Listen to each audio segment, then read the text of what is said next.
If you have a Samsung television, you probably already realized that it has a ton of features and maybe some things that you don't understand about it. So in this video, I'm gonna give you my 9 favorite tips so you can get the best performance on it. And there's gonna be some nuggets in here that you probably didn't know that most Samsung televisions can do. Now keep in mind, every option that I'm gonna show you is not available on every television, but if you do have the option, you'll be able to enjoy some of these features. Now the TV I'm using today is a Samsung Q60D, and it's a great television with the QLED technology. But with that being said, tip number 1, let's go. For the first tip, I'm going to show you all your application is. And one of the things you have to do is you have to log into a Samsung account to get access to all the apps. Now, if you're not logged in, you can hit the plus here. You can scan the barcode, or you can go over to the website. And once you get to the website, you go ahead and put in that code, and then this will authorize the TV to have access to your Samsung account. Now, if you don't do that, you will not be able to get all the apps like I mentioned earlier. So make sure you do that first thing. Now that I'm signed in, if you go to the home screen, you can see there is a list of applications, but where are the main apps? If you press upwards and go over here to where it says apps, it doesn't have a store anymore. All the applications are located underneath this tab. And if you want to install the application, you just highlight it, press OK, press on install. And once it's completed, it'll give you options to add to the home screen. So as you can see on the top there, now Tubi's installed. I can then move it around to where I'm going to place it, press OK, and now there's the application. And take note here, anything for games will be under the game application, and anything else such as movie or any other content will be on this screen right here. Now while we're in here, let me show you a few things you can do with these apps. Let's say for example, you're not using Netflix. If you press and hold down the center button on the remote control, you can then remove the application. It will prompt you, press OK, and now the application has been removed from your television. And if you want to move it to a different location, press and hold it. And then you get these little arrows. You can put the app where you're going to use it most of the time and press OK. There's also an option here at the end where you can edit your list, and you simply choose the item that you want to remove, and you can remove it that way as well. Another thing you can do here, if you go to where it says live, you can see you have guides, news options, movies, and if you press on movies, for example, it will open up Samsung TV Plus, where you can see all your different movies that are available, and this is in real time. So these are streaming applications, and you can also go in here and look for different genres while you're inside of here. So that's how you get access to the applications on most Samsung TVs. From the 8 series and up, Samsung TVs do have a voice command. So if you press on the microphone on the remote control, you can ask it questions like, what's the weather like today? And as you can see here, you do get a pop-up showing your weather for that day. Or you can ask a question like, open up YouTube app. And there it goes. It opens up YouTube just with a voice command. But in some cases, if your voice command is not working, it's an easy fix. All you need to do is press the back and the play pause button. If it's already paired, you will get this in the corner. If not, you can hit OK. And what it's going to do is search for the remote control, and now it's connected.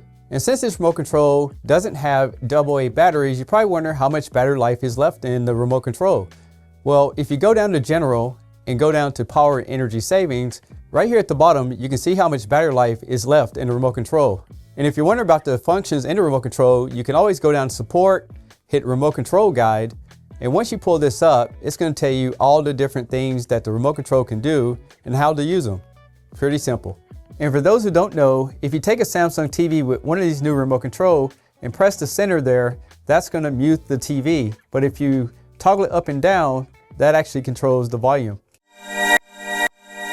On this tip, I'm going to show you how to look for updates as well as factory reset your television. And the reason that you might want to do this is because you might be having issues with your television and you just can't figure it out. So sometimes factory resetting it will fix the issues. So from the main menu, you want to go to support, and you can look for updates right here. Now, even though auto update might be checked, there still might be updates in there that you're not aware of. For example, this TV has been plugged into the internet, and as soon as I look for updates, I guess apparently it already downloaded one, and the TV automatically reset and started updating. Now, the reason you want to keep your TV updated is because Samsung sometimes changes the color science. sometimes they fix bugs. You just don't know what's happening. So I know a lot of people don't want to put their TVs on the internet, but this is something that you should do periodically, especially if you're having issues. So now the TV's back up and running. I can go look for new software updates, but as you can see, it's already updated itself to the newer version. So now the TV is going to give me the most current firmware update, which is great. Now we did that, let me show you how to factory reset it.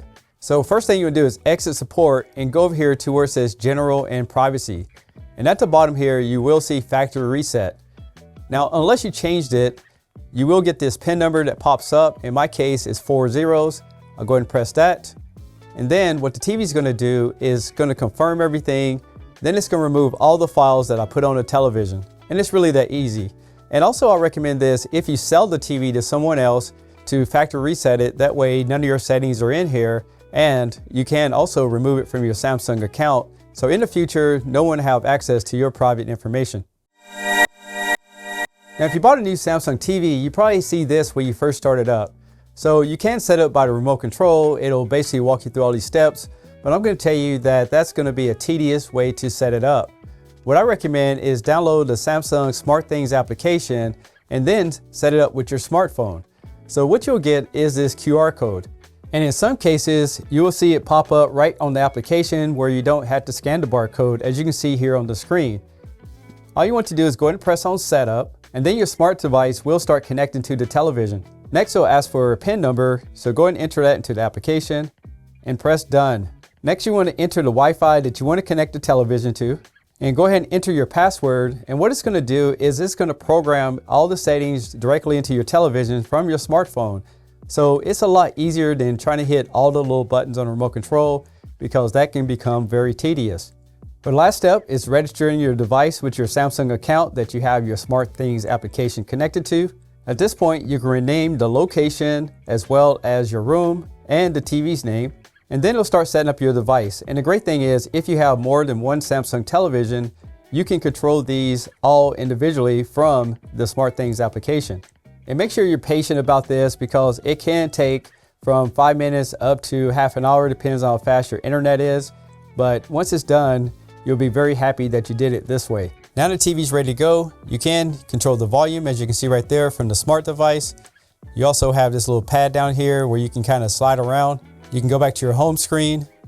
You can hit back. So you have a lot of functionality and the SmartThings application.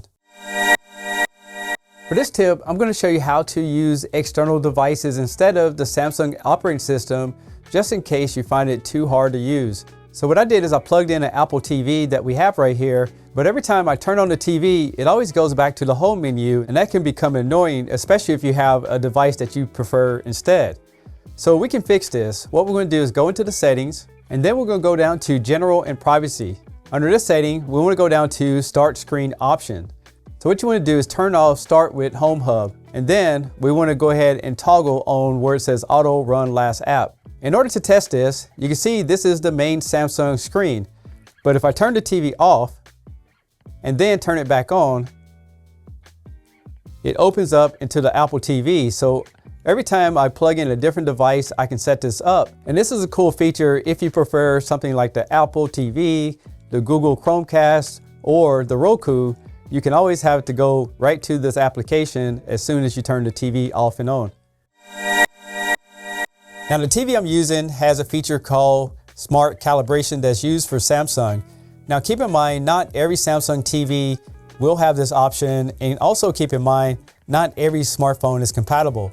But if you do have the option, you can go down here to where it shows Smart Calibration and press on it. So once you press on it, you'll get this barcode, and you'll need to have the SmartThings application installed on your device. Once we press on that, this will open up the application so we can start the calibration feature. But I find the easiest way is just click on the application, go down to the bottom where it says Features, and then press on Smart Calibration.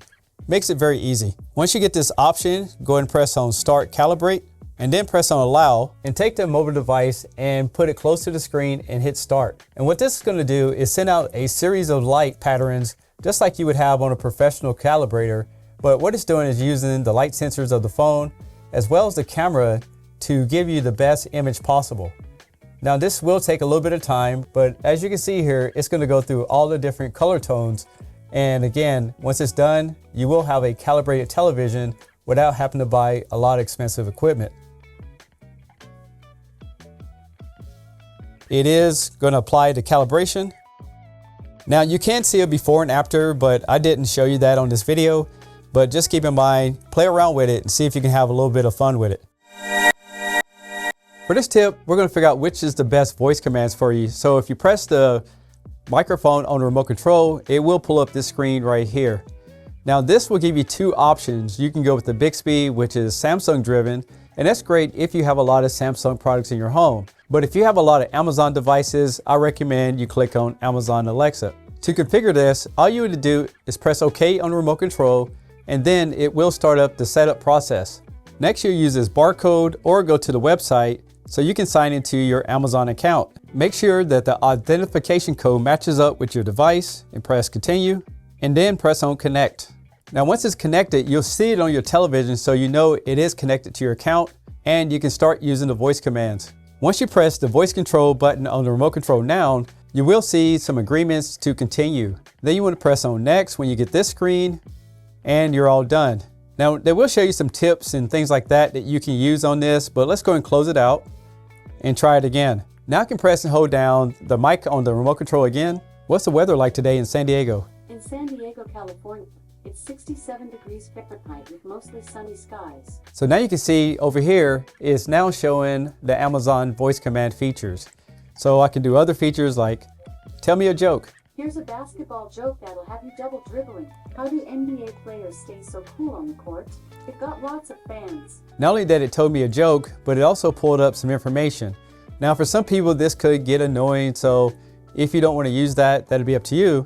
But if you want to go back to the Samsung one, just go back into your settings, then go to general and privacy, and then you can switch back over to Bixby right there. For this tip, I'm going to show you how to put Samsung TVs back in the native language. Now, since I don't know all these languages, the thing you want to look for is this icon right here. After I pressed on it, I can't tell what any of this is, so the best thing to do is just go ahead and press on management right here, and then you can press on this second one down, and then let's see if I can find English, and now the TV's back in English. So this might be something that happened to you, but if it does, make sure you choose your language the first time and don't go around playing with these other languages, because in some cases, you might have to factory reset the TV through a hard reset. Now I'm going to show you how to get Dolby Atmos sound on a Samsung television. Now we already know that Samsung TVs do not support Dolby Vision, but they do support Dolby Atmos. So what I did is I plugged in the TCL Q85H into the back of it so it could detect it. And now when I go down to expert settings, you want to change HDMI eARC to auto, and then you want to change digital output format to pass through. And this allows any signal that comes in from audio to automatically be detected and bypass the television and go directly to the soundbar. And that's pretty much the settings that you have for that. So keep in mind, if you have a non-Q Symphony soundbar, as you can see right there, you can easily connect it to a Samsung television by doing that settings that I just showed you. And if you are getting an audio delay between the TV and the audio, you can change it right here so you can match it up with the soundbar so the image on your screen synchronizes with the dialogue. Another thing you can do here is what they call simultaneous optical output. And by any chance you had another product that had fiber optic inputs, you can also play that at the same time. Now with the soundbar unplugged, you still have your TV sound. And the great thing is, if you have the Samsung Q Symphony soundbar, it will synchronize automatically. So it is recommended you get a Samsung soundbar for that reason. It connects just like Sony Bravia, and it gives you all the options that you need right in the TV's menu. Now this TV does have standard mode, adaptive, amplified, and under expert setting, you do have a balance and you have an EQ. But in my opinion, most of these TVs only have a 15 to 20 watt amplifier, so you're not gonna get the best sound quality out of them. For the final tip, I'm going to show you how you can connect two pairs of Bluetooth headphones to most Samsung TVs. Now this is not really known, but if you go into accessibility and go down here to the bottom, you will see a feature called multiple output audio. Now, every Samsung TV does not have this, but if you do, you can do these steps. So the first thing we do is turn on the feature. Then you need to take your first set of headphones and put them in pairing mode. And a lot of times you need to do this by pressing and holding down the power button on the headphones. Once you get your first pair, you just go ahead and pair and connect. And now we got headphone 1 set up. Now you can take your second pair of headphones and put them in pairing mode. Next, you want to scan for these headphones. Once it finds them, go ahead and pair those. And now that they're connected, I can then close this option. As you see here, both headphones are connected. Now anything I play on the television will go through both pairs. Now what you have to do is use the individual volume control in each one to control the volume. And I'm going to use my previous video on the Samsung 8 TV tips and tricks to show you the audio. Well, first of all, the TV speakers still work, as you can see right here. And here's headphones number 1. Move the applications on the home screen to customize. And here's headphones number 2. You can move it. In this case, you want to move your favorite applications to anywhere you want. So this is going to allow you to play 2 pairs of headphones and the TV speakers all at the exact same time. I did have a special mention because someone asked me in a comment, does this TV support multi-view? And this TV does. And the thing is that multi-view is going to allow you to play your smart device as well as an application on the second screen. So as you can see, these TVs have a ton of features. And if you want to go check out more, I have another video for you to go look at right now. Thanks a lot for watching. I'm Tech Steve, and I'll catch you on the next one. Peace.